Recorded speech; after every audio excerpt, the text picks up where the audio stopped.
Ayah yang selalu diam tapi selalu ada. Ayah itu nggak pernah banyak bicara, tapi entah kenapa, kehadirannya selalu terasa. Di rumah kecil itu, sosoknya seperti bayangan yang nggak pernah hilang, walaupun sering tak diperhatikan. Namanya Pak Jaya, seorang ayah sederhana, tinggal di pinggiran kota, bekerja dari pagi sampai malam, dan selalu pulang dengan wajah lelah tapi tetap tersenyum. Nggak banyak orang tahu seperti apa isi hatinya. Bahkan keluarganya sendiri pun kadang lupa menanyakan, "Ayah capek nggak?" Atau "Ayah baik-baik aja kan?" Tapi Pak Jaya selalu terlihat tenang. Diam-diam kuat. Dia bukan tipe yang sering bilang sayang. Nggak pernah juga memeluk atau mengelus kepala anaknya sambil bicara manis seperti di film. Tapi ketika Rani, anaknya, demam malam-malam, ayahnya yang bangun duluan. Dia yang rebus air, siapkan handuk, gendong ke klinik tanpa suara. Ketika ibunya terlalu capek, ayahnya yang ambil alih cuci piring. Bahkan kalau semua udah tidur, dia masih duduk di depan rumah, menatap langit sambil mikir, entah apa. Setiap pagi, sebelum orang lain buka jendela, Pak Jaya udah pergi. Entah ke pasar, entah ke tempat kerja serabutan. Pulangnya selalu bawa sesuatu, walau kecil. Kadang cuma satu bungkus nasi uduk buat dimakan bareng. Tapi itu pun bikin matanya berbinar. Di depan keluarganya, dia selalu bilang, "Ayah seneng kok, asal kalian bahagia." Itu kalimat yang sering banget dia ulang, seolah-olah itu doa paling jujur dari dalam hatinya. Hari-harinya seperti itu, nggak berubah. Nggak banyak yang tahu kalau buat beli seragam sekolah Rani, dia harus nahan lapar. Atau waktu adiknya Rani minta uang jajan tambahan, dia rela nggak beli obat sakit kepala yang udah lama dia tahan.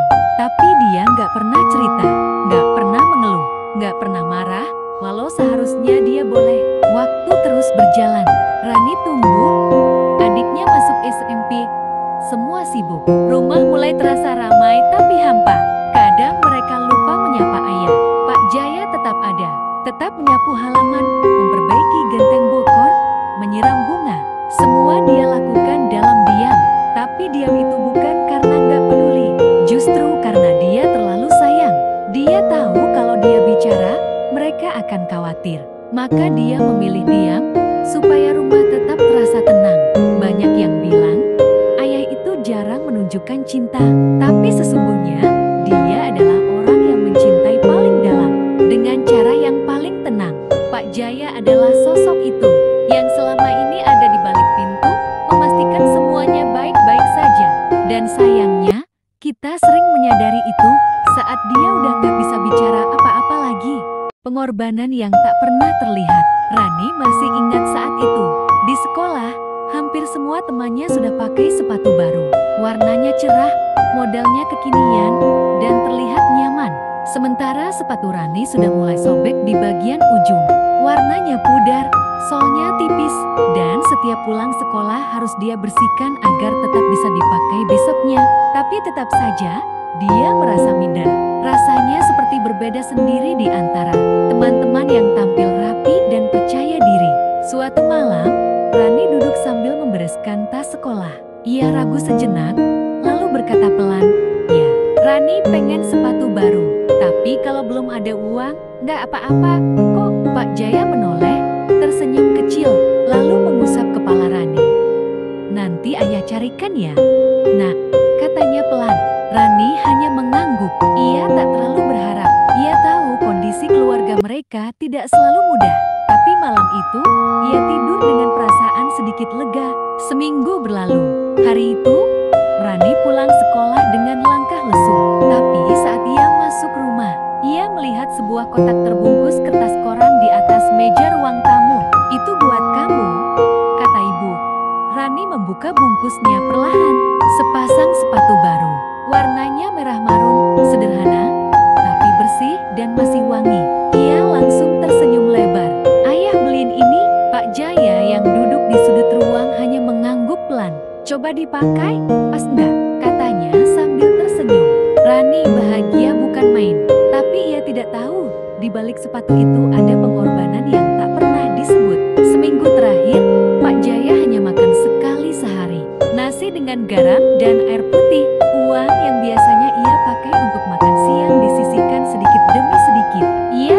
menjual jaket tuanya, jaket pemberian almarhum ayahnya ke pasar loak. Bukan karena jaket itu tak berarti, tapi karena ia merasa senyum Rani jauh lebih penting dari apapun. Ia tidak pernah bilang soal itu ke siapapun. Tidak ke Rani, tidak ke istrinya. Baginya, membuat anaknya merasa percaya diri di sekolah jauh lebih penting daripada menahan lapar atau kehilangan barang berharga.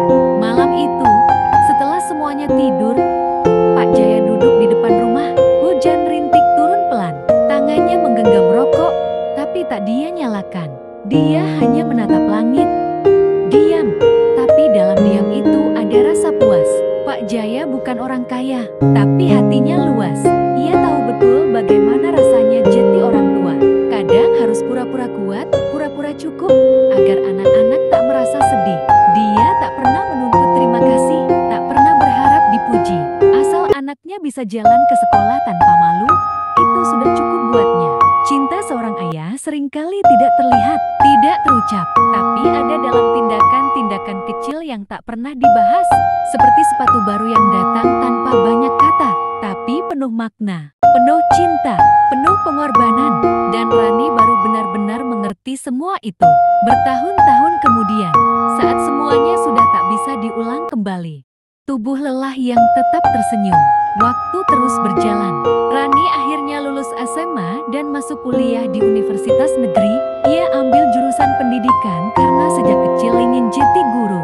Ibu mulai membuka warung kecil di depan rumah, menjual gorengan dan jajanan anak sekolah.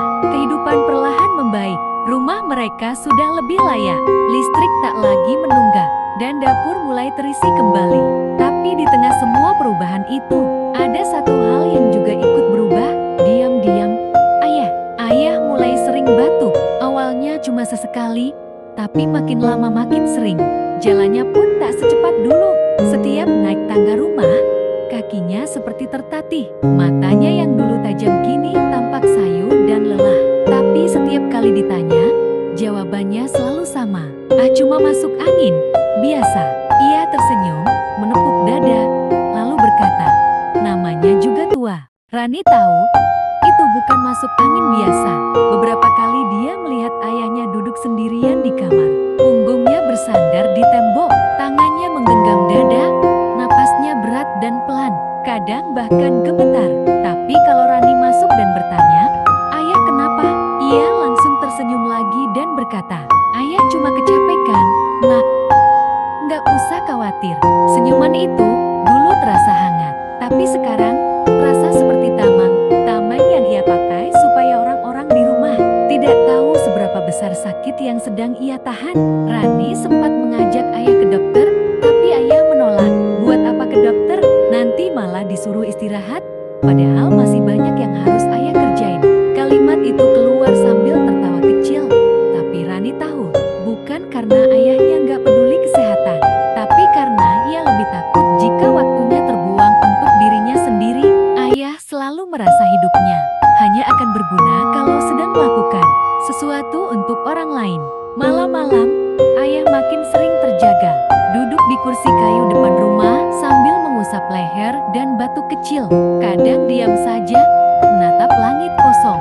Ia tak lagi kuat menyapu halaman seperti dulu, tak sanggup lagi mengangkat galon air.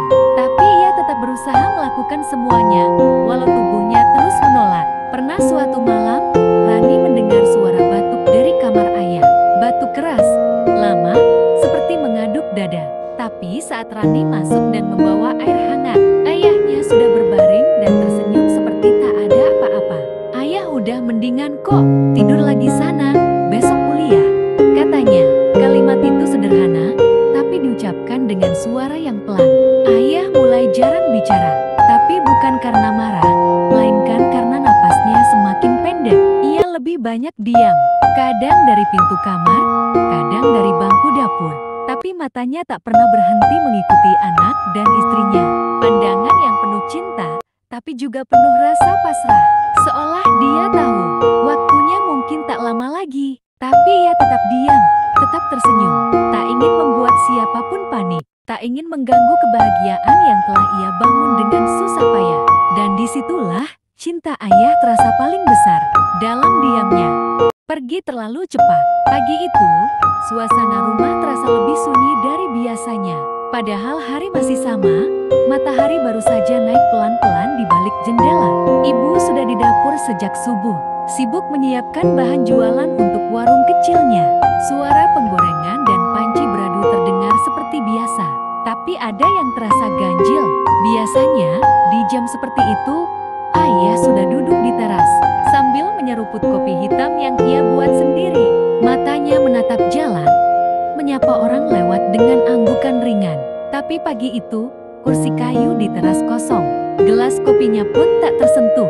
Rani yang sedang bersiap berangkat kerja juga menyadari hal yang sama. Ya, panggilnya pelan dari ruang tengah. Tak ada jawaban. Awalnya ia pikir mungkin ayah sedang ke warung atau sedang istirahat. Tapi setelah beberapa menit berlalu dan ayah tetap tak muncul, hatinya mulai merasa tak tenang. Ia melangkah pelan ke arah kamar. Pintu tertutup rapat. Rani ragu sejenak, lalu mengetuk. Ya, Rani mau pamit kerja dulu, ucapnya sambil memutar gagang pintu. Pintu kamar terbuka pelan. Cahaya pagi menyelinap masuk, menyinari wajah seseorang yang tertidur di atas kasur lusuh. Pak Jaya. Tubuhnya terlihat tenang, seolah hanya sedang tidur seperti biasa. Tapi ada sesuatu yang membuat langkah Rani membeku. Wajah ayahnya terlalu diam, dadanya tidak bergerak. Tangannya terlipat rapi di atas perut. Rani mendekat dengan napas yang mulai tercekat. Ia panggil pelan, ya, tapi tetap tidak ada respons. Ia pegang tangan ayahnya. Dingin. Rani menjatuhkan diri di lantai. Air matanya langsung jatuh begitu saja. Suaranya pecah. Ya, bangun, ya, jangan gitu. Tapi ayah tak bergerak sedikit pun. Ibu yang mendengar suara tangis dari kamar langsung lari masuk. Saat melihat Pak Jaya, tubuhnya lemas. Ia memeluk suaminya, menangis dalam diam, lalu pecah dalam isakan yang tak terbendung. Waktu terasa berhenti. Semua suara di luar rumah menghilang. Hari yang biasanya penuh dengan rutinitas berubah menjadi hari paling hening dalam hidup mereka. Rani terduduk di lantai, memegang tangan ayahnya yang sudah tak bernyawa. Dada Rani terasa kosong. Dunia yang selama ini ia kenal, yang selama ini berdiri di atas punggung seorang ayah, kini seperti runtuh pelan-pelan. Di meja kecil dekat tempat tidur, ada sebuah kertas yang terlipat rapi. Warnanya sudah menguning, sudutnya sedikit robek. Di bagian depannya tertulis dengan tulisan tangan yang sangat dikenal. Oleh Rani, untuk Rani. Jangan dibuka sebelum ayah pergi. Tangannya gemetar saat mengambil surat itu. Ia belum siap membacanya, belum siap menerima kenyataan bahwa surat itu kini memang sudah waktunya dibuka. Tapi di lubuk hatinya, ia tahu surat itu adalah satu-satunya cara ayah berpamitan. Diam-diam, dalam caranya yang paling sederhana.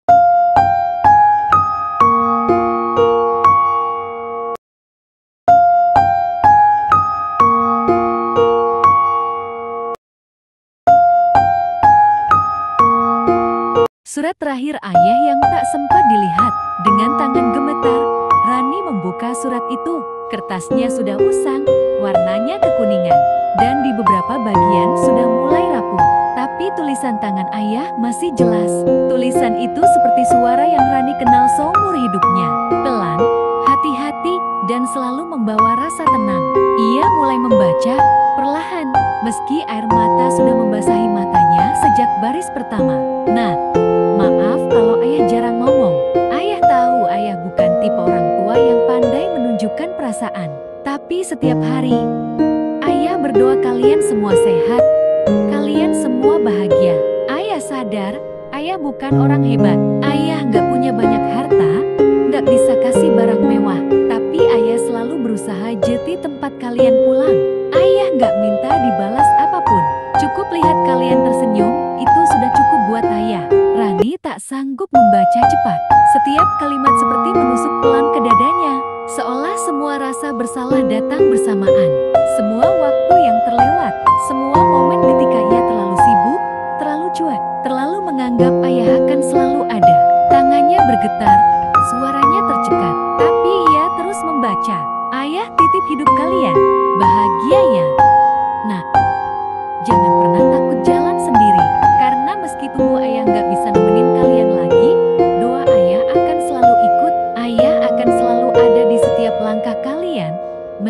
tidak kelihatan. Jangan pernah merasa sendiri. Rani menutup surat itu dengan kedua tangan. Ia mendekapnya ke dada, memeluknya seolah bisa merasakan hangat tangan ayah lewat lembaran kertas itu. Tangisnya pecah, bukan karena menyesal membaca surat itu, tapi karena baru sadar, selama ini ia dikelilingi cinta yang tak pernah diminta, tak pernah ditagih, tak pernah diumbar. Cinta yang datang dari diam, dari kerja keras, dari letih yang tak pernah dikeluhkan.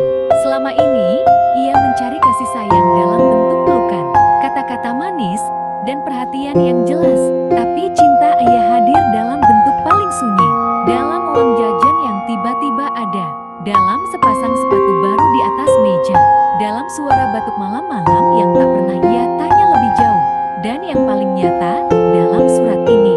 Surat terakhir yang tak pernah sempat dikirim saat ayah masih hidup, tapi justru menjadi pesan paling dalam setelah ia pergi. Rani menatap langit, pagi mulai berganti siang. Cahaya matahari masuk lewat jendela, menyinari kamar ayah yang kini kosong.